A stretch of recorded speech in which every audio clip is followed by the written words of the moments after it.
Hello everyone, good morning. সবাই কেমন আছো? আশা করছি সবাই ভালো আছো, সুস্থ আছো। তো আমরাও ভালো আছি। তো আমি শুভ্রা, আমার নতুন একটি ব্লগে তোমাদের অনেক ওয়েলকাম। তো দেখো, সকালে উঠে আগে ছেলেকে দুধ বিস্কুট খাইয়ে তো আমরাও চা বিস্কুট খেয়ে তো তারপরে দেখো রান্নাও বসিয়ে দিয়েছি। তো এদিকে দেখো ভাতও বসিয়ে দিয়েছি, আর এদিকে হচ্ছে একটু টমেটোমের চাটনি বানাচ্ছি।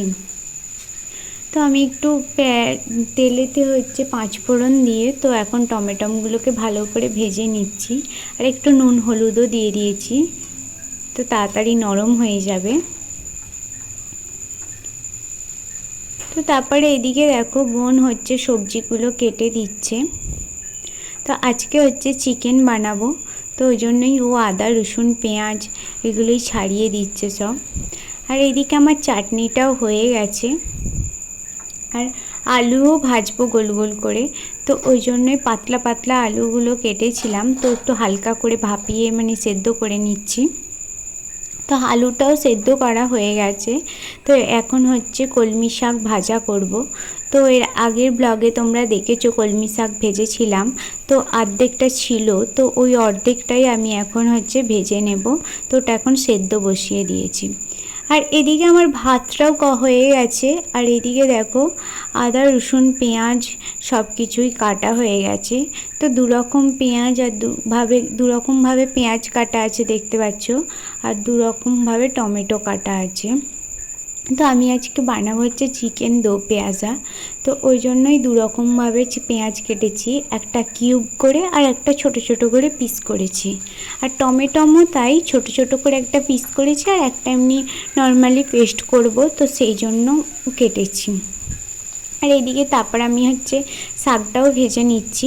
তো শাক ভাজা হয়ে গেছে, আর এইদিকে হচ্ছে বোন হচ্ছে পেস্ট করেও দিয়েছে মশলাগুলো। আর এদিকে চিকেনটাকে আমি হচ্ছে ভালো করে ধুয়ে নিয়ে একটু নুন হলুদ একটু তেল মাখিয়ে রেখেছি। আর এদিকে মশলাটাও আমি ভেজে নিচ্ছি এখন। তো প্রথমে হচ্ছে ওই ছোট ছোট পিস করা পেঁয়াজগুলোকে আগে ভালো করে ভেজে নিয়েছিলাম তেলে দিয়ে। তো তারপরে হচ্ছে আদা নয় রসুন আর হচ্ছে পেঁয়াজের তো রসুন আর হচ্ছে টমেটোর পেস্টটাও দিয়ে দিয়েছি। তো এটাকে এখন আমি ভালো করে ভেজে নেব। তো তারপরে আমার ভাজা হয়ে গেছে, তো এখন আমি চিকেনটা দিয়ে দিলাম। তো চিকেনটাকে এবার হচ্ছে ভালো করে কষিয়ে নেব।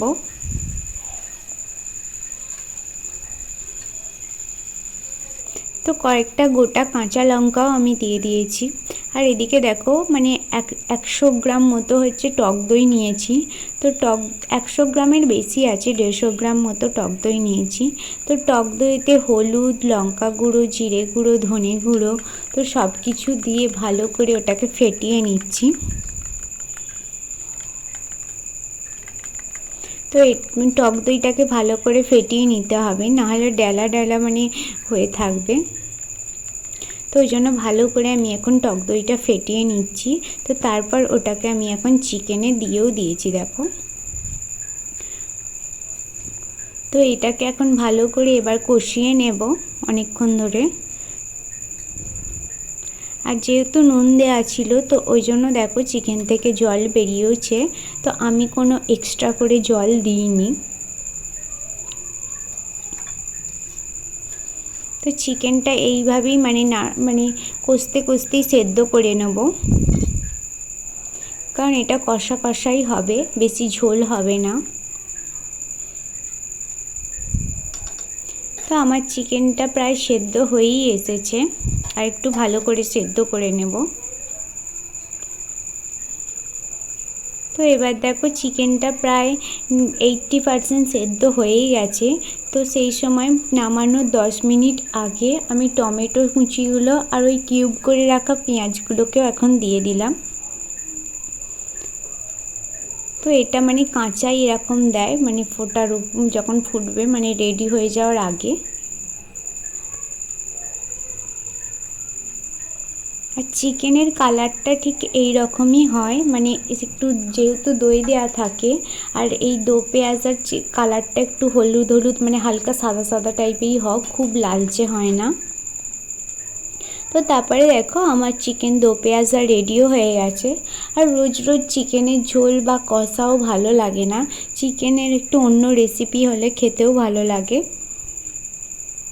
তো মটন দেখবে যে কোনো মানে মটনের ঝোলটাই সবথেকে বেশি ভালো লাগে, কিন্তু চিকেন অতটা ঝোল ভাল লাগে না, চিকেন একটু আলাদাভাবে রান্না করলে বেশি টেস্ট হয়।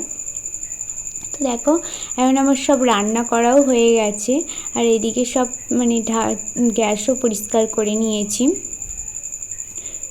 তো তারপরে হচ্ছে ছেলেকেও স্নান করিয়ে খাইয়ে দিয়েছি। তো এখন হচ্ছে আমরাও খাওয়া দাওয়া করে নিচ্ছি। তো এখানে হচ্ছে আলু ভাজা আর কলমি শাক ভাজা আর টমেটোর চাটনি আর চিকেন দো পেঁয়াজাই বানিয়েছিলাম। তো চলো এখন খাওয়া দাওয়া করে নিই। তো তারপর ছেলেকেও ঘুম পাড়াবো।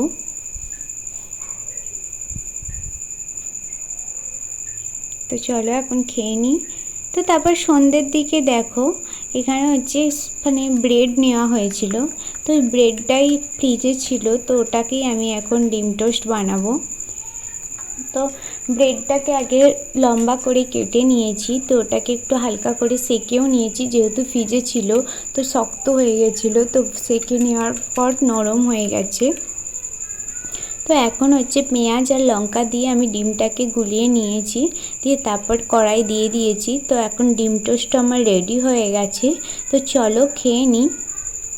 তো বোন আর আমি দুজনে খাবো। তো তারপরে হচ্ছে রাতে রুটি বানাচ্ছি দেখো। তো আগের দিনে হচ্ছে একটু আটা মাখা ফ্রিজে ছিল, তো ওটাই বের করে নিয়েছি আর অল্প একটু আটা মেখে নিয়েছি, দুটোকে একসাথে মিক্সড করে নেব এখন দেখো। তো আমার আটা মাখাও হয়ে গেছে, আর এখানে দেখো 6টা রুটি হবে।